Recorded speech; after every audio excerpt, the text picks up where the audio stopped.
Hello, everybody. We are live and in person. I am Matt Johnson. This is Steve Shigar. And we are joined by James Woolfenden. Wonderful. Yes, we are together for the first time ever. We've never met. In Codified security world. We've met once before, haven't we, James? For 6 months. Absolutely. So we are here not only together. Don't let the very, very bland background fool you. We are here at Big Data London with Blueprint London as well. 2 events in one. And we have a special treat to prove we're here. ConfCam. ConfCam. Yeah, that's live. If I was reckless, I would lean over the balcony that Matt set that up on, and I would wave in front of it. But I'm not. I value my life. Yeah, it's. I hope the organizers don't hear it. It's in a slightly precarious position, but It's in a heavily precarious position. It will manage. But nevertheless, this is super cool. It's so Blueprint London is done in. Oh, hold on. There we go. Blueprint London is created in collaboration with Big Data London, and they've been very kind to give us exclusive access to this. Look at the decorations. To their gallery so we could film our office hours, very special office hours just for you. Peyton, if you're watching, we are sorry about the background. Yes, the banners you sent us are excellent. Yeah, what have you enjoyed the most about today? And you're not allowed to say your own session. Other than the obvious stuff of just like actually meeting teammates, being this like my second actual job, having met no one, that was also very good. But I met up with meeting people who you hadn't seen in ages while watching a security talk in probably the least attended talk I'd seen so far. Like 6 people in a security talk over in the far corner that Microsoft was giving, but Azure Sentinel by Dean Bryan. It was a great talk. More people should go to security talks, but I knew all the people in it.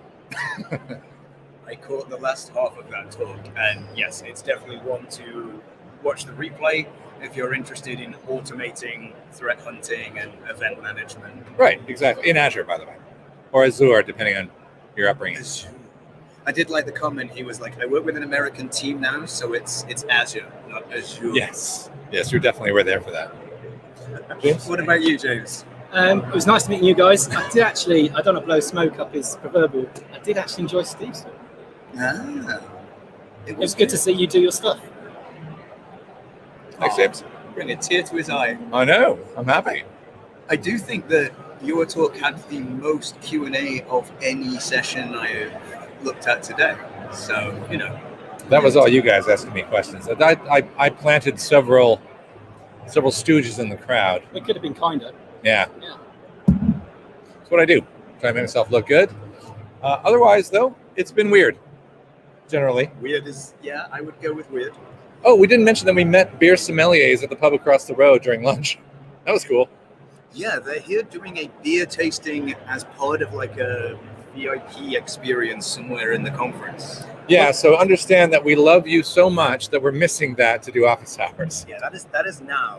We are upstairs. I'm missing it's taking it a bit far, is it? We have made plans to see them later. and we have taken measures.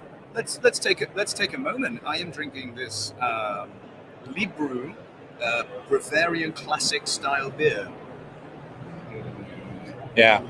It tastes like beer. And I was at the mercy of, who got this? Matt, who hooked me up with a corporate monster, but still delicious after a day of talking. Absolutely. All right. It's going down well. Yes. Shall we get on with the show? Let's get on with it, because there's more beer downstairs and we're running out.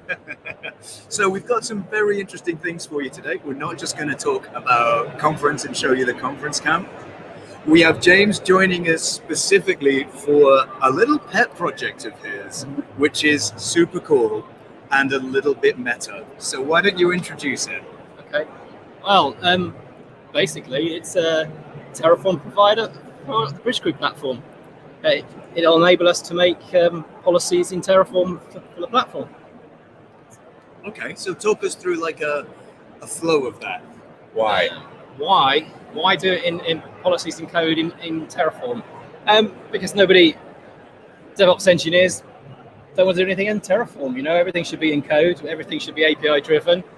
We shouldn't have to go into a web page to put in a policy. You should be able to do it and then share policies and then eventually maybe even run Checkoff itself or the platform over the policies that we create.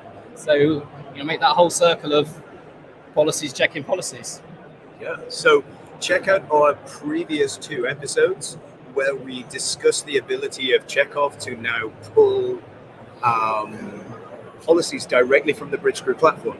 So what you can do is you can define your policies in Bridgecrew, and let's say you have 10 teams who have CI/CD pipelines, and you've got Checkov embedded in every single one of those pipelines. You can centrally define a policy that maybe is not built into Checkov because it's something related to your corporate environment. Maybe you are checking for certain tags. Maybe you have certain security requirements that most people wouldn't. You can write those custom policies, and you can basically have Checkov pull those all from that central Bridgecrew account. So you write the policy once. Checkov will always run those policies across your teams, and then if you have that integration, it will also push those results back to the Bridgecrew dashboard, so you literally can visualize and create policies and report on those policies all from one place.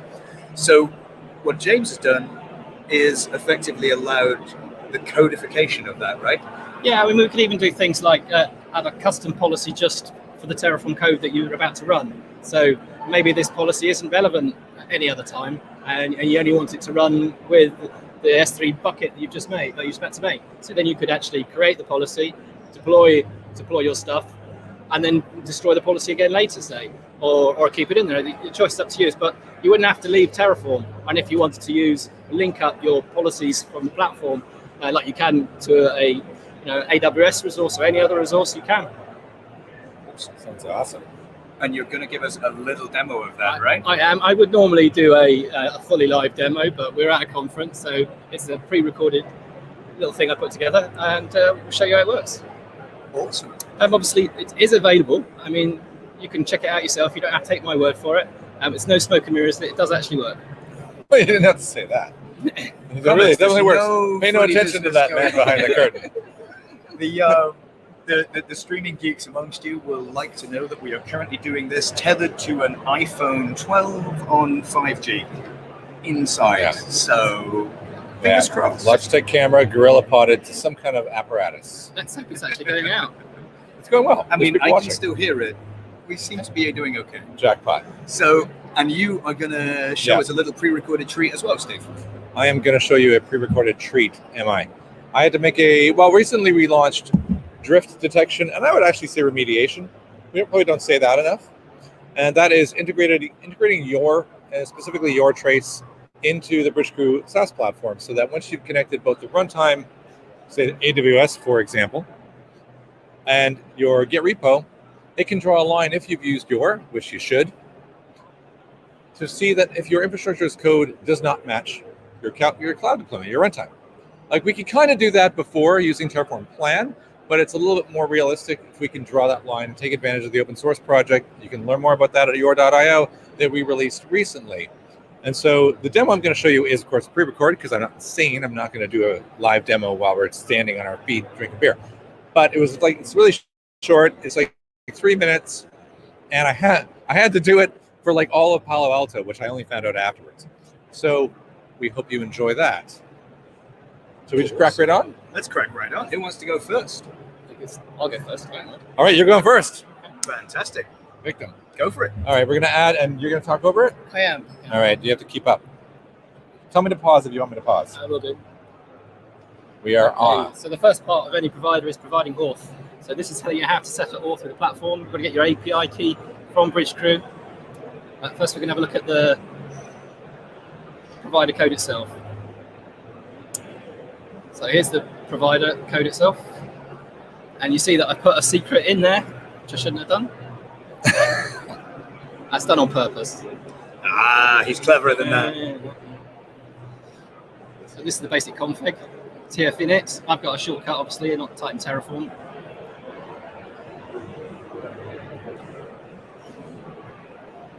And then the usual Terraform apply.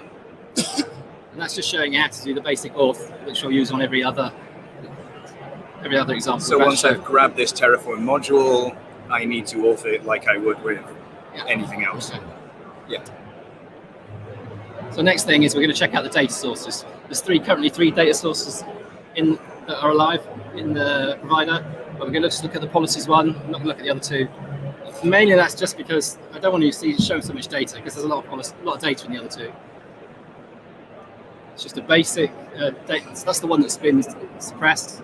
I'm not using that one.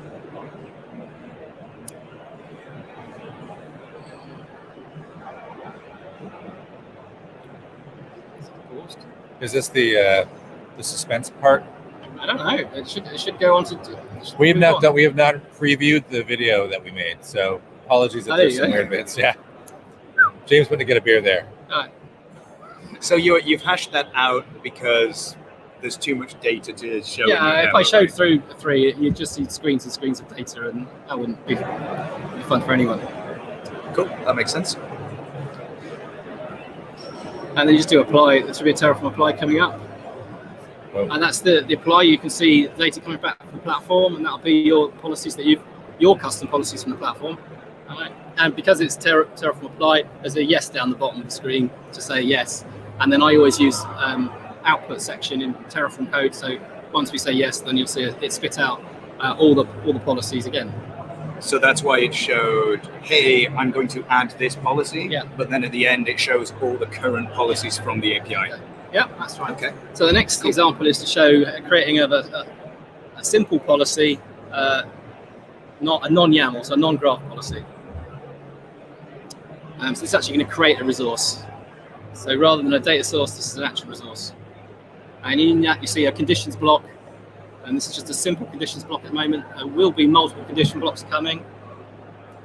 And that's the rule doesn't really make much sense looking for the same attribute in those wildly different resources. But, it's just an example. So then it's going to create that resource. Here we go.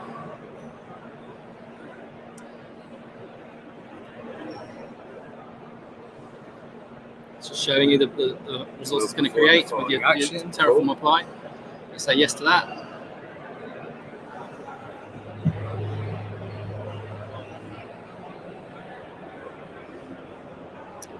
All right, and you see up there, that ID up there is letting you know that it's actually gone to the platform. So that policy has been created. So it'll have that name in the platform. That's the ID of the record. Yeah. So that's how you know for sure, developer-wise, that it's been made. Okay. Awesome. And then that's the description guideline, which could be a URL to your own internal reference data or help desk or whatever. Okay. So the last example is the fully fledged YAML policy. So this could be a graph policy, a many-to-many relationship. It could be anything quite sophisticated. But this policy comes in from a YAML file. Okay, so this is where you might have like an existing YAML policy in YAML stored in the repo that you're dynamically adding and then destroying. Yeah. I'm not going to constrain you on why you would do it. But yeah, we can do it. It differs from the other one a bit because you can see it's getting in from a file rather than a condition block.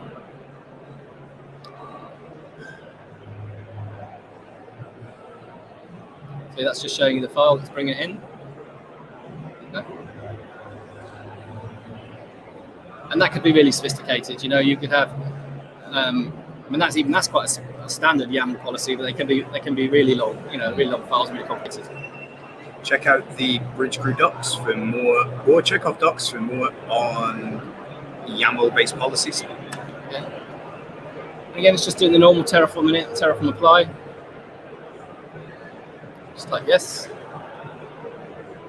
And there you have it. You've got a YAML policy in the platform. 2 added, no changed, no destroyed. Now, if we were really brave, we could then directly use that policy right now. And we would never have to lift our console. Simulation. If you hadn't pre-recorded this. Yeah. That's pretty awesome. So the idea here is then now what's called the variation in what can be within our Bridgecrew platform can now be codified. Yeah, and also that what it means now is because we've added support for this provider already into Checkoff, then we can write policies that check our policies. Yeah, that's we're getting self-fulfilling prophecy. We are getting a bit circular there, but the idea is that you'd expect us to be able to see common errors in our own stuff, right? Yeah, then we'll start providing stock YAML showing how people misuse our new Terraform provider. Yeah, why not? Very, very If you cool. can't help people to use your stuff properly. Amazing. That's really cool. That And you is wrote very that. I wrote that, yeah. Who would believe? I barely believe it. Let's make something clear. James is a very prolific Terraform person. What are you, like the most or the most significant contributor? Or I think I was like, I had at one point, I don't know what I am now, I was like third or fourth largest number of modules on the Terraform registry. Public On Terraform. public registry. It's kind of a big deal. He's in Terraform land. He's kind of a Yeah, big he has many leather-bound books. I once had a social media manager at a previous company tell me quite seriously, "Hey, on Twitter, I'm kind of a big deal." Yeah. I don't think I've ever said that though. And so, on your Git repo, where that is, there's a pre-built binary if someone did just want to download so that there's- Terraform module. Yeah, if you go to the Bridgecrew GitHub org, which is like bridgecrew.io, there's the provider is Terraform-provider-Bridgecrew, following the standard format, and you can download the pre-built binaries there for the provider. But there are instructions for building it yourself, and in the README. It depends what you want to do. I'd more than happily have other contributors at this stage. If they feel like doing that, go for it. There's also obviously that demo example you've just seen is on my personal GitHub. You can go and take that too. Take it for a drive. I think we've also said that the video you just saw is actually an amalgamation of multiple videos addressing certain use cases, which are going to be on our YouTube. Along with this. We will put those on our YouTube if you want to just double click straight on those videos. And also, we'll create a new channel in our Codified Security Slack. If you're not on our Codified Security Slack community, go to slack.bridgecrew.io. If you have questions with Checkov or using any of those tools to improve your security posture, our community, which these videos are really for, so if you've stumbled across them, welcome. They are amazing, and they will definitely be interested in helping you getting the most out of these tools. We'll create a new channel for the provider. So if you are into your Terraform, you want to use it or hack on it, and help James maintain it, then that would make a cool Hacktoberfest project. I know. I mean, if you want to exercise your Golang skills, get on board. Well, you just actually said something you should introduce Hacktoberfest. I certainly should. All right. Blog coming by the end of the week with a load of resources on how you can get involved with Hacktoberfest, with Bridgecrew and with Checkov and with your and our open source tools. So we have a load of really good first issues. Let's say you're just getting into cybersecurity or DevSecOps, or just kind of want to use Hacktoberfest as an opportunity to kind of dip your toe into the world of those tools. We're going to try and provide as many curated resources as possible to make that easy and to make your first commit really successful. And we have loads of swag to be given out for that as well. So watch this space, including these beautifully purple t-shirts. So watch that space. bridgecrew.io/blog. And check out the Hacktoberfest when it lands. I think what I like about that is that what I like about Bridgecrew, I suppose, is that if you're a Python person, which Python's super easy to learn. Like I know my friend's 4-year-old is writing Python now. This is what the world is like. But if you like Go, then we have Your. So we have Checkov Python, Your and Go, Terraform Provider and Go, whatever you like. If you're doing something like that isn't that, not for you. 4-year-old's Python's better than mine. It's very embarrassing. Yeah. He writes tests and everything. Yeah, I know. I know, it's embarrassing. I should have mentioned it. I regret that immediately. But yeah, super excited. Lots of new issues doesn't mean there's lots of issues. Just it's like double-edged sword there. We put a few in there for writing checks. The checks aren't, it's nice to have checks. It is, yeah. And we'll also create a Hacktoberfest channel in slack.bridgecrew.io as well. So please jump in, say hi.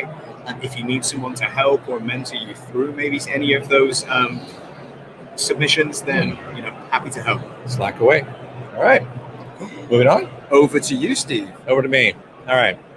I would happily narrate along with this video if it weren't for the fact that I'm already in the video narrating along with the video. So let's just crack on and we'll talk about it afterwards amongst ourselves. Kill it. And roll VT.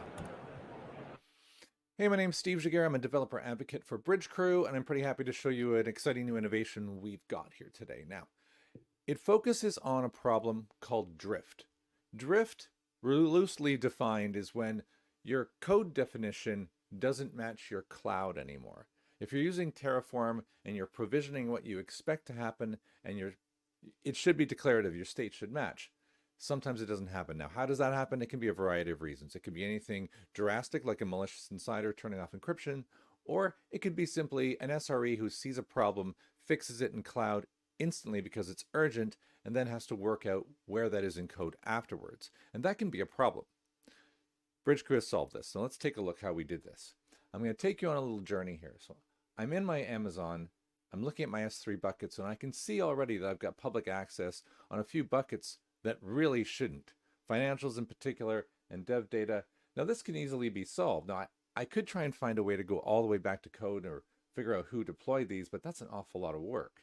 What I'm going to do instead is I'm just going to fix it here, and I'm going to have to work out how I can determine who it was afterwards. Job done. Okay, one problem is solved.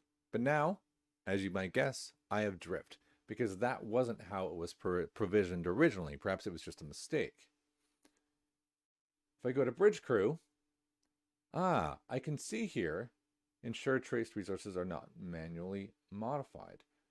Here's that bucket I just changed, and it's noting that the public read has been removed, which is a good thing, but now it notices that it's not matching my repo.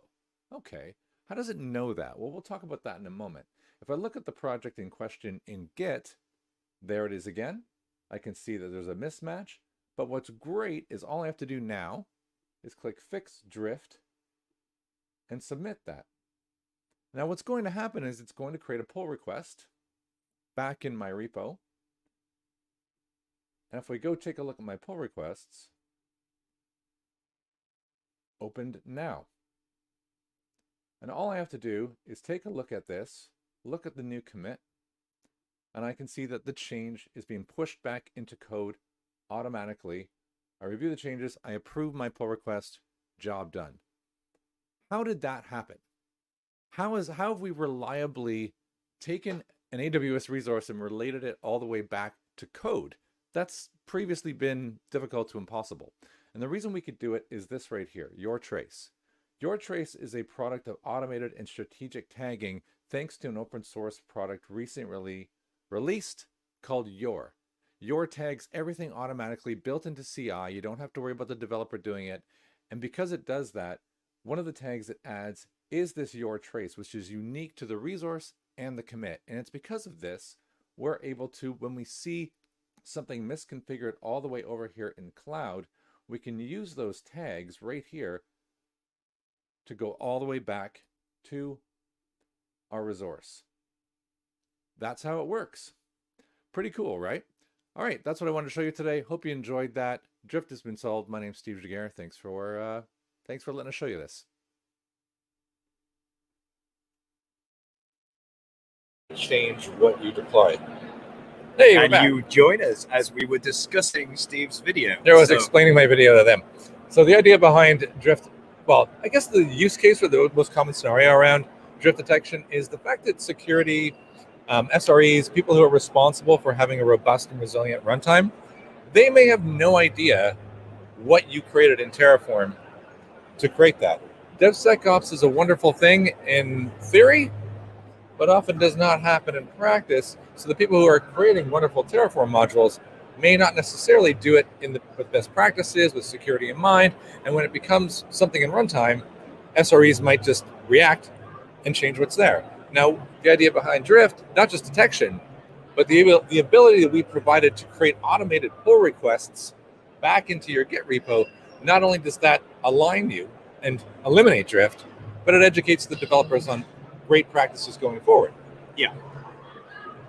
And then for those, and your really is that piece that is providing visibility to the other team. So the person that doesn't have access to the code gets to see things from the code because of the UR tags. Let's say the security team that has access to runtime, and the people that maybe don't have access to runtime still know that by having those UR tags in there, they can be easily reached, and the people that are dealing with things further down the line know exactly what's going on in their code base. Exactly right. And there's lots of ways of doing this already. Like CloudFormation has its own way. There's ways of doing it using Terraform Plan, but the problem with Terraform Plan is like the access to Terraform Plan means you've got like the keys to the kingdom because all the stuff's in there, right? And you really do not want, we really don't want everybody having access to that. It's kind of bad. And if that's what you're using, then finding an alternative, was necessary. And what's amazing about this alternative, the thing that kind of blows my mind about Yor, is that it's one, well, let's say high entropy string that seems to be that line that draws from, in the wrong order, sec to ops to dev. Right. In the backwards order. It seems simple, and it opens up so many doors for so many things. Because everything is usually the other way around. Everything Right. is usually pipeline forward. Everything is usually Right. make a change and push it rather than... I mean, we heard in the Azure security talk, hunting is hard when you know there is something wrong. And now they were talking about kind of security events maybe by a malicious actor. But it's exactly the same. The point being made was, if you are an analyst in a security team or you are responding to an incident, that process of going, okay, I know something's wrong. What is it affecting? What resource caused it? Why has that happened? And how do I get to the team that I need to work with to patch or fix or secure? Your basically gives you that string that previously might have been digging from a log to a lambda to an XYZ, and just trying to find your hurriedly smashing Slack and going, who was responsible for this lambda, or looking in API gateway, all AWS examples, pick your favorite cloud, Azure, for example. It provides that backwards lookup. Yeah. We should have called it in-adra.arpa instead of yours, shouldn't we? There's no Star Trek pun. That There hurts. is no. Oh my goodness. So when I did that for the Fuller Palo Alto, because I was using AWS, I said, well, there's a provider for the Palo Alto firewall. So I said, imagine someone added a firewall rule and you didn't know where that was in your Terraform. And they all went, oh, yeah, that happens all the time. Same thing. Yeah. It just has to be something deployable by Terraform, which was, for the most part, everything. Because of the work of James to write millions of Terraform providers. That's right. Thanks, James. And modules. And modules. And checks. And modules. And raspberries. And checks. Little, which film was that? I don't know what you're doing. There, love it. Somebody put in the comments if you know what they're talking about. Someone put in the comment which film that was. I'm walking away. See ya. Hot Fuzz, that was it. There we go. You mean for the greater good? For the greater good. For the greater There it is. There we go. Very good. We've descended into madness and we are only 29 minutes in. Well, that's the end of our show, actually, isn't it? Do we have another subject? I do, actually. Oh, shoot. All right. Over to you, Matt. I wanted to talk just Checkoff for a moment, because at the end of your talk, I feel like we should back away and a spotlight should appear. Checkoff. There you go. I mean, First in it'd the be song. rude not to talk direct Checkoff, wouldn't it? We've done a lot of Bridgecrew, we've done a lot of Terraform. All right. At the end of your talk, one of the questions I really enjoyed, and it was someone that clearly completely got what Checkoff was about and got what it could do for their security posture and putting it in their pipeline. And they asked something that we get asked quite a lot. And I know we've covered it a little bit, but I don't think we've covered it as explicitly as the answer we gave in the session. And the question was this. Okay, Checkoff looks great. Steve demoed it against TerraGo, which is our purposely vulnerable set of Terraform. So everything that can be insecure is, and Checkoff will spit out thousands of issues keys in code, secrets in code, Docker file issues, Terraform security vulnerabilities. Vulnerabilities. Yeah, Those two, they're going to get scanned in Checkoff 3. And he was like, okay, is there a way of turning Checkoff down? Because this is going to piss off all of my developers if I put this in a pipeline. It's always going to go red because no one's Terraform is generally that secure. Like we saw that with our, I mean, yours is, but state of Terraform. I mean, obviously they might need to do something about the code. There's that. But I get back to your point is you don't want to fix 500 things in one day. You've got to pick one at a time. Or more to the point, if you as a security advocate in a team tried to put Checkov into a CI/CD pipeline and it suddenly flagged up 500 errors in the CI/CD output, what's going to happen to that development team? They're going to put it live no matter what you've. And they're going to turn Checkov off. Or they're going to turn Checkov off. Yeah. Exactly. So no one benefits from the security posture and the suggestions. And so the answer when we thought about it is actually there's a lot of different ways to customize Checkov to your specific needs. So the first one is obviously you can directly put exceptions into your own code base, which people might not know about. So Checkov has a suppression format where within a single Terraform resource, you can add skip checks. So I do not want Checkov to check this check ID, this check ID, this check ID for a given Terraform block, but it will carry on scanning all the rest of the Terraform resources. And it'll still be visible because you'll still see it's being skipped all the time. And Checkov will output it as a skip check in the output. And you'll also have a commit in your Git history saying, hey, this was added by this person, saying this is a security team thing. We are actually okay with this risk. It's how this piece of code functions. So that's probably the most kind of codified way of doing it if you're a development team. You can also then run Checkov with a configuration file, and that configuration file can be automatically picked up by Checkov from within your repo. So you can still commit that configuration file to your source control and make sure that Git is the source of truth. And within that, you can actually create subsets of, I want you to skip these checks, or I only want you to run these specific checks. I want you to load custom checks from this directory in the repo as well, so you can have a mixture of Checkov checks and custom checks stored within your code base. So that's another way of kind of telling Checkov what you do and don't want to check, which is getting a little more aggressive than individual resources because you're globally skipping those checks or loading custom checks. But again, we're moving from very granular to how do I gently introduce Checkov into my pipeline. And then the final option is the new option that we covered A couple episodes ago, right? Which is help me out, I forgot. baselining. Baselining. Do you want to cover baselining? Sure. So very much like if you're using a SaaS tool for code, generally from the beginning you get an awful lot more. Particularly if you have a mature code base in terms of Terraform, you're going to get a lot of stuff. But there's a very high likelihood that the world has vetted that for you, because if it's live, it's live. You haven't been hacked yet, nothing's gone wrong, and then plus consuming all of that is very difficult. So what you can do is you could just run with the baseline option. We will essentially auto-suppress everything that is from now back in time, thus only really flagging all new misconfigurations. And if you're familiar with SaaS, a lot of SaaS tools do this as well.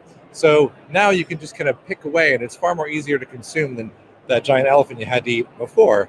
But what's kind of cool is you can back that baseline off, and you can start to approach your technical debt that you'll be creating by baselining in a more gradual and kind of, easier to consume sort of way. It's in a managed way rather than... In a managed way. So I wouldn't say that you're creating technical debt by running baselining. The technical debt is already there. It's just with baselining, you're identifying you now know what your technical debt is. It's a way of managing the technical debt. Yeah, I preferred hiding under the duvet. I don't want to know about my technical debt. I just don't get. Yeah. So you can put your finger in the hole in the dam by using baselining, saying, right, we are not letting any more water through, but at some point you are going to have to fix the hole. You got it. And Nice. I think the feature we create where you actually start allowing baselining to automatically suggest like X number of backdated issues per CI/CD run Yeah. should just be called like -- pain level. Yeah. Like, Matt auto created some work for our product managers as part of his answer to that question live. That was great. We did. annoyingly, the person now- said, "Actually, I really want that feature." Yeah, I really want. Now it's on. Now it's forever on the We internet. didn't say it was scheduled though. No, I think that PR might fall on me. I Yeah. think so. great first issue. Yeah. Yes, get involved. Yeah. If you want to create a -- pain level flag in Checkov, come and talk to us during the month of October and get involved in Hacktober. Is it random? We're gonna have a random pain level. Well, Shake the dice. That's it, There we go. Excellent. Nice. That was a good finish. Is that the finish, or I you have think more? that was the finish. All right. No. Woo. I wasn't planning on doing like a musical number or anything like that. All right. Well, if you do happen to be here, and for some reason you're watching this, which is weird. We'll In take it. 25 minutes, we will all be going to the combined London DevOps meetup. So go find that. London DevSecOps or DevSecOps London Gathering meetup is combining at this venue in the big theater. And we've got 100-something people coming. We're going to have beer, pizza, and we're going to talk about DevOps and DevSecOps. It's the first About meetup all of this. in this country, I think, that is live. It is Very super exciting. And everyone I've spoken to today, the overarching thing is like, this is the first event I've been to in 18 months. Like, Yeah. it's just such a wonderful shared experience. It's crazy. We're all getting It's even COVID. nice to meet you guys. Yeah, Oh, and that. I meant to. we don't spell too bad, right? No, you don't. It's not that bad. I do. Good. Shall we wrap it up? Thank you guys. This has been Lucky in Person number episode 13 Oh, yeah. Weird. of Codified Security. And it's worked. I am Matt Johnson. Steve Shiger. James Woolfenden. We'll see you next time. See you guys. All right, let's put this scary thing up. Wait, no, not that. This. I hate your mouse. Oh, come on. We finished so beautifully.